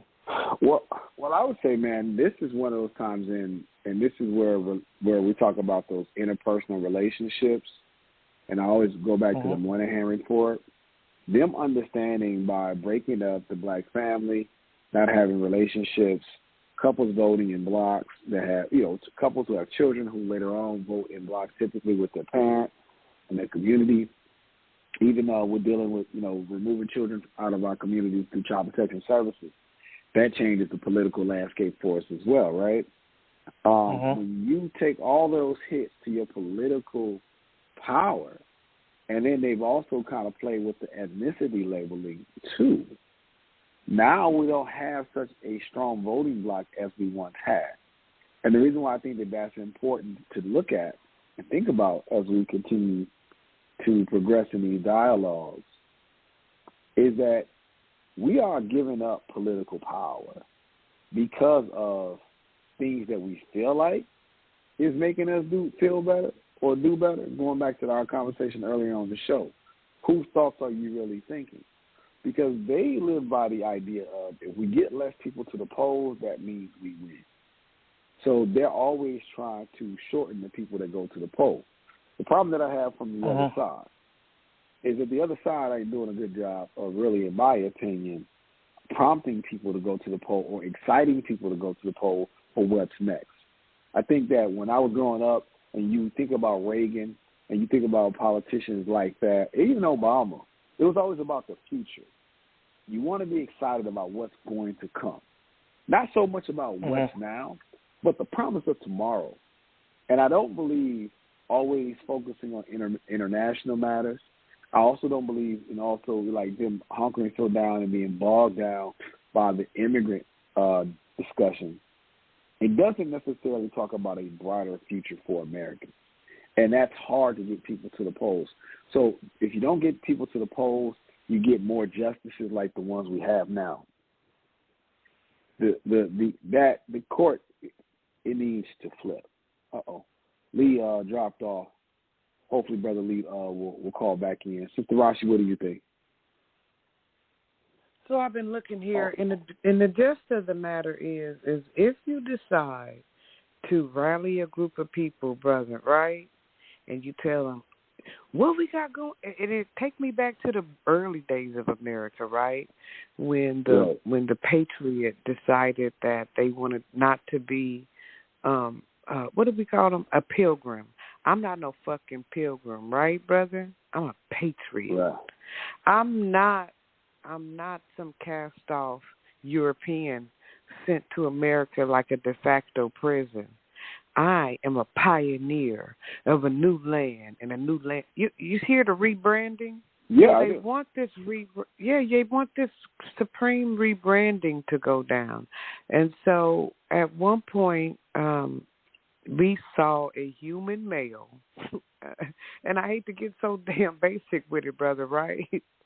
We saw a human white male with the name Donald J. Trump, right? Stand in front of a group of people, right? It was nationally televised, am I right? Right. Where he was telling them how this shit ain't right, like they did back in the Patriot days, right? And then they was telling them that we got power. We can get this shit right. You have the power, American citizen, to get this government to hear you and do what you. Now he knows who the average American is. Come on, Brother Barry, you've been in class with him. Come on, you know him. I ain't trying to be, come on now. I ain't trying to be funny now. Come on. You seen the dude on the street talking to the average American, right? They say it's 48 states and 52.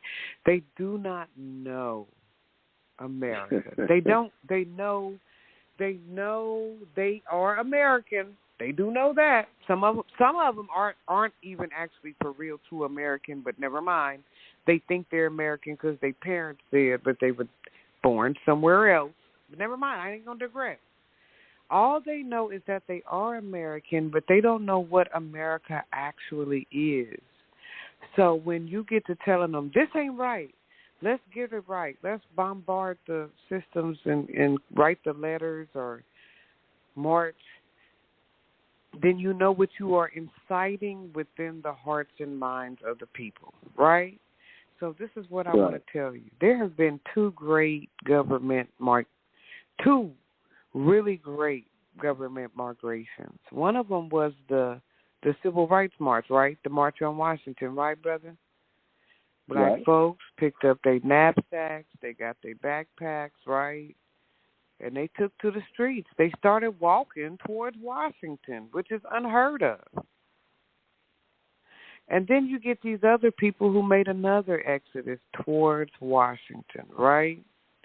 Now, what was the result of the Black folks' march on Washington, Brother Barry? We gained the civil rights movement. The civil rights movement. It was it was poetry, right? It was at least one time where black people and white people had to stand right next to each other. There was no, in theory, segregated march on Washington pockets, right? Right. Okay, now do you feel like what happened on January 6th was was it an equal mix? Like, were there a whole lot of different type of people there? No, it was just white folks for the most part. I mean, well, we got footage of at least one brother marching up and down them steps, so it wasn't just white folks. But what we always say in the hood, it's always one. They can always get one, can't they? We had to do a show on that? Why can't they always get at least one of us? But never mind on that. But so the spirit of the march was different. So you couldn't come to Martin Luther King or Bayard Ruskin or any of them and say, look what you did to Washington. Look what you did to the mall. What Capitol building? Look what you did, right? Because them people actually picked up behind themselves. You heard me? Right. There was a whole committee of people already hired when they decided to do the march to pick up behind themselves and do something with all that trash. There was the committee that cleaned the boo-boo off of the walls of the insurrection were the people who regularly clean up the Capitol building. The ones who got that pile of doo-doo off of Nancy Pelosi's desk, those are regular old people that work for the Capitol building. They weren't part of the movement, the insurrection. I mean the January 6th movement. Mm-hmm. So look at the spirit of it. Look at what happened, and look who incited this behavior. So now they're going to tell you, yes, Martin Luther King incited the March on Washington, but Donald Trump didn't incite the January 6th event. But there was a person, right, standing on a podium, right? There was Martin Luther King on his podium, and then there was Donald Trump on his podium, right? Music, somebody set up wiring, there was mics, the whole nine. And an event, and the event was, we're going to march on here. We're going to march on here. Both of them said the same thing: to go to the Capitol building and get it right. So what I want to know is why we are hiring again someone who had the capability of inciting those people. We heard Martin Luther King and them speak on the airwaves and talk about it wasn't an underground movement, okay? They had it on the radio and TV and in the news and everything. And so was the January 6th event. It was on the ground. It was in the news. It was on TV. It was the whole thing. So why are we not holding Donald J. Trump, and I'm saying it trademark style, accountable for the behavior of those people the way we herald and uplift Martin Luther King for the behavior of the people that he incited? Because he incited them. He incited them to walk to the Capitol building, right? What you saying, Brother Lee? Because under his arrangement, he has presidential immunity. That's why. And he never directly said, go storm the Capitol. He didn't directly say that, But again, he never stopped it, and he did incite it with his verbiage.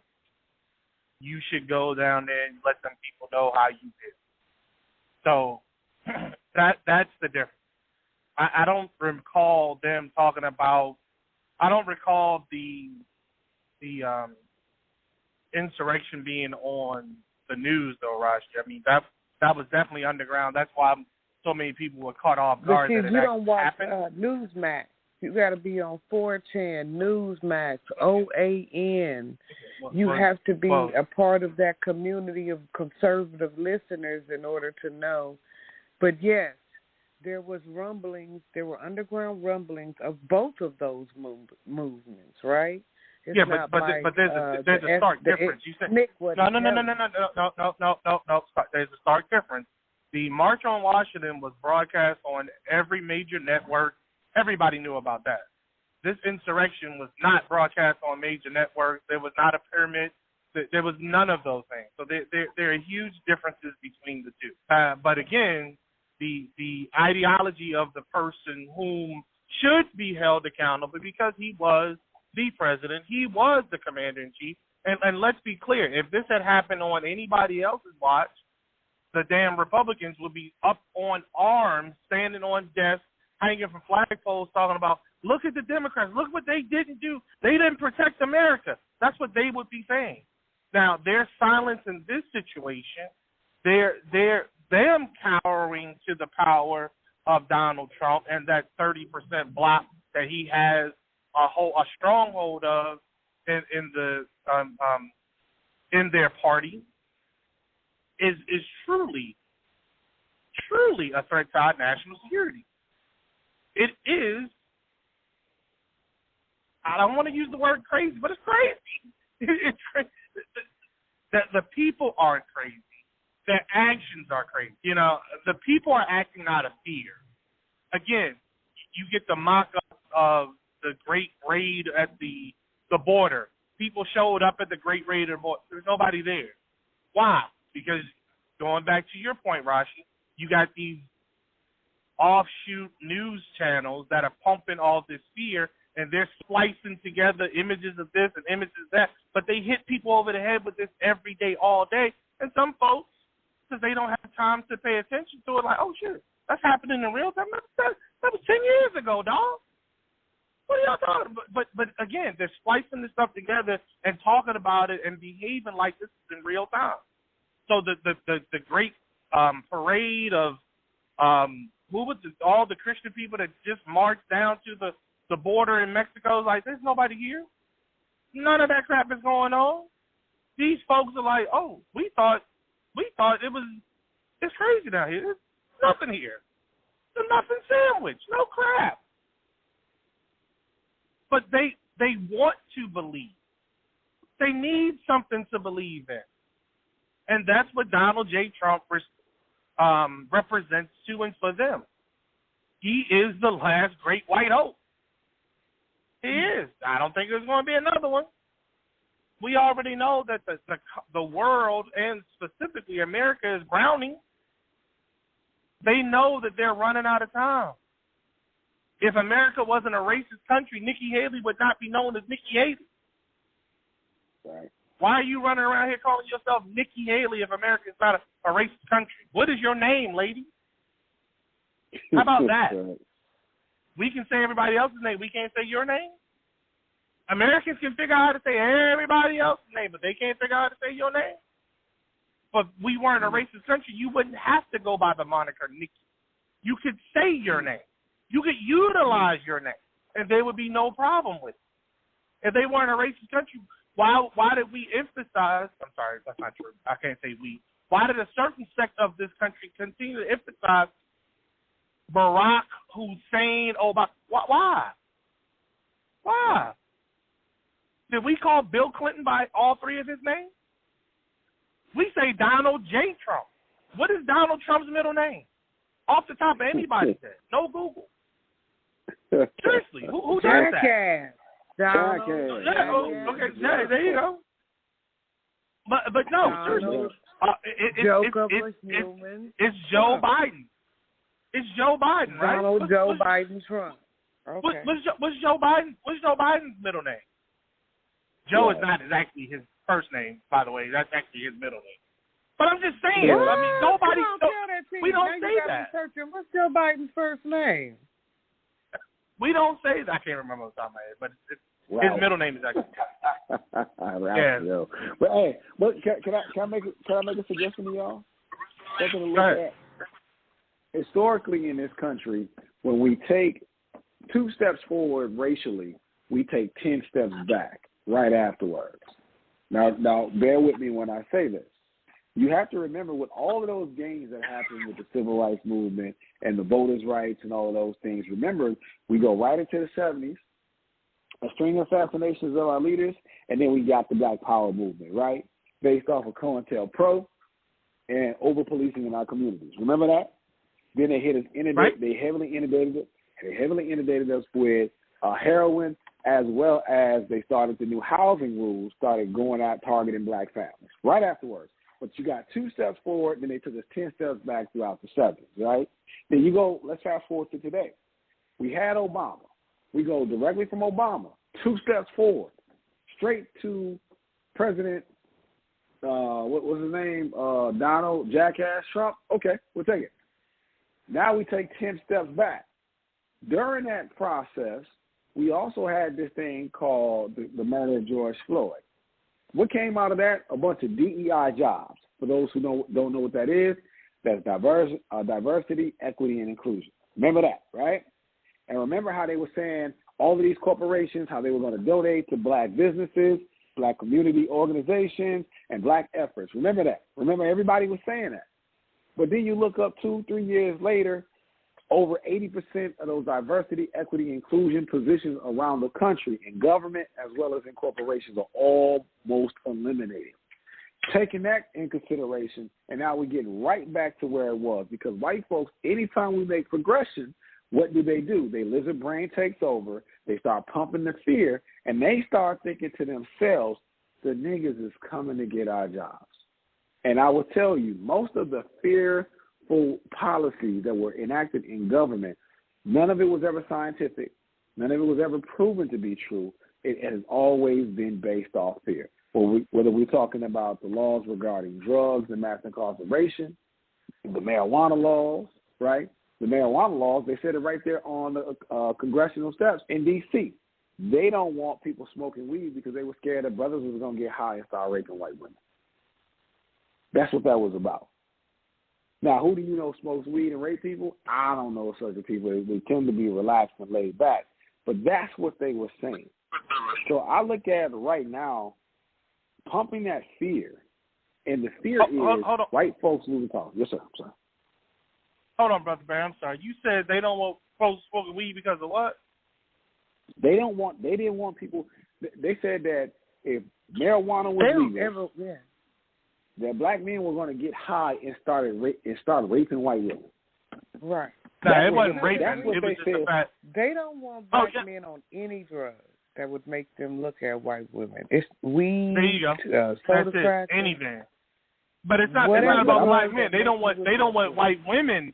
They don't want white women on any drugs that's going to allow them to be like, well, I'm going to allow my inner desires to be free, and I'm going to take this big black dick and I'm going to do what I want to do with it, which I've been wanting to do all my damn life. They don't want that. They don't want that. Again, America is brownie. So they know what's going on. They ain't trying to give us no in route. I'm saying they don't want more M words in their family. They don't want more M words in their family. We got 10 minutes left, and I wanted to regale you with my football commentary. All right. As you know, Lord. Listen, you worse than them kids. I deal with home alone faces and convulsing old lorders all day. Please stop. All right, sit up in the chair. All right, and put your head up. So, as you know, we are dealing with the Chiefs, which is a Native American ideology, yes? Yeah. And the 49ers, which is not 2049 and not 1949, but we're dealing with the 1849 prospector ideology, right? Am I correct? Yep. Correct. The silver and gold rush. Correct. Rashi, we got 10 minutes. Make your point. All right. So what I would like to say is that maybe possibly this season, the Native American will get their just desserts. It's nothing but vicariously through the Chiefs as we get justice for those prospectors that went west and chopped heads and shot babies and killed buffalo and did everything they could to wipe the Native American out of the West while they looked for this 1849 gold rush that made America what it is, partially what it is today. And so while you is your statement that you think the Chiefs are going to win as repayment to the Native Americans? Do you think the Native Americans are concerned about the mascotting and the misuse of their imagery by the Kansas City Chiefs? They have talked to the Shawnee.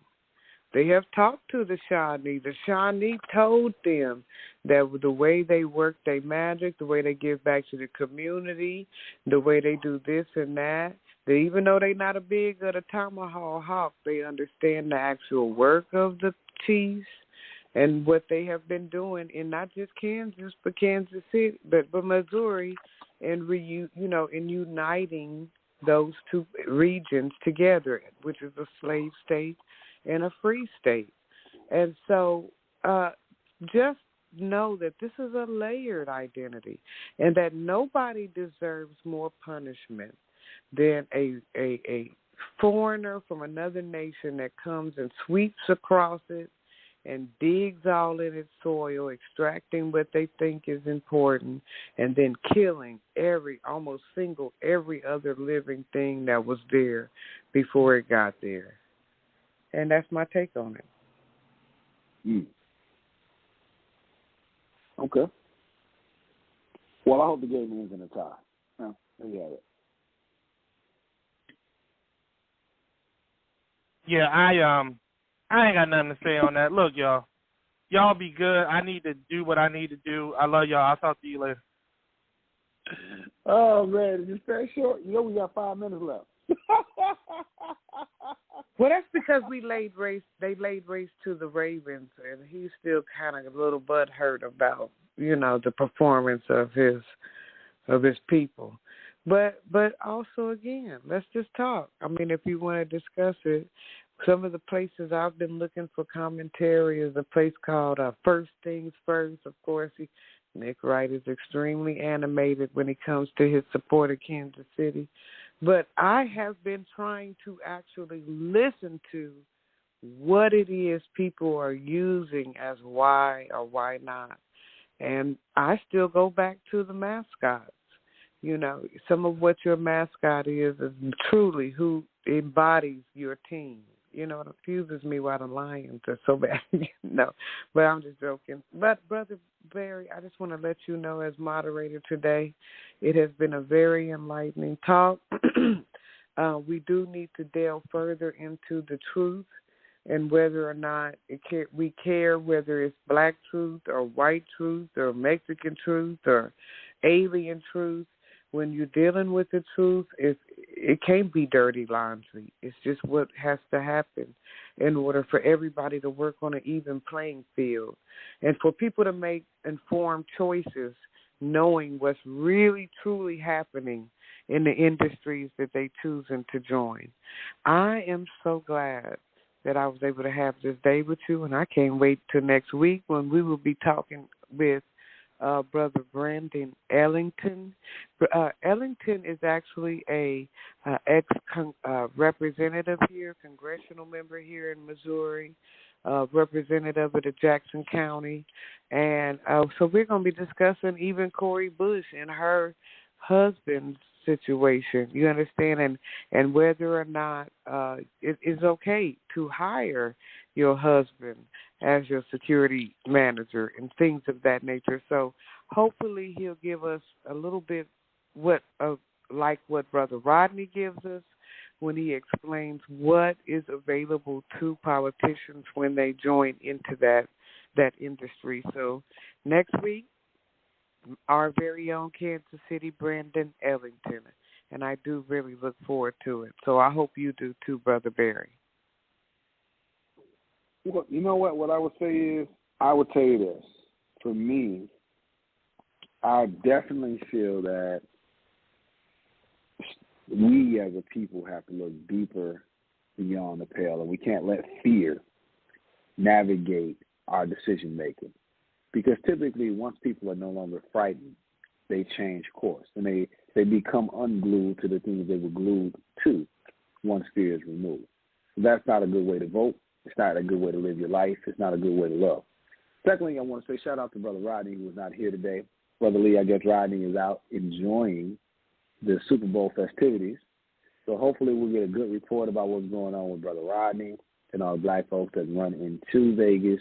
Hopefully they got some people out at the gathering. Sister Rashi, it was a pleasure as always to be on with you. Brother Lee, thank you for allowing me to drive in the control seat a little bit. And, hey, by the way, this Wednesday is my 47th birthday, and I'm so happy to be alive. I'll be celebrating for myself. Happy birthday, Brother Barry. Thank you kindly. I'll be celebrating for myself and my cousin, Darnell Riders, who passed away last April. So I'll be celebrating for me and my cousin, and I'm looking forward to it this year. I don't have big plans, major plans, but I do know because he passed away. We were both born in the same house, a couple of hours older than him, and he died because he had a defect in his heart. I gotta celebrate for both me and my cousin Calvin, but we call him Darnell. So I'm gonna be doing it up. But I appreciate everybody that listened. Hopefully you guys stay blessed and warm as it's cold throughout the country. Enjoy the Super Bowl. May the Chiefs win. May the 49ers win. May it end in a tie. But peace, and we'll see you later. Man, don't quit playing. But peace, man.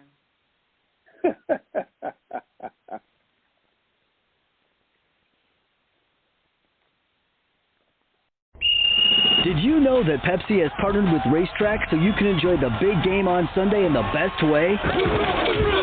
This Friday through Sunday only, if you buy a whole extra-large pizza at regular price at any participating Racetrack location, you get a free 2-liter Pepsi with the Racetrack Rewards app. Yeah, that's right. Oh, man, forget this. Let's head to Racetrack to get our extra-large pizza and free Pepsi. Offer available at participating Racetrack locations from February 9th through 11th or while supplies last. For more than 75 years, News 8 has had its finger on the pulse of what matters most in Connecticut. Action News, Hartford. Covering live breaking news when it happens, where it happens, and uncovering why it happens. Sharing stories of people and places that form the fabric of our state, shedding light on issues that ignite passion, break barriers, and have the power to create change.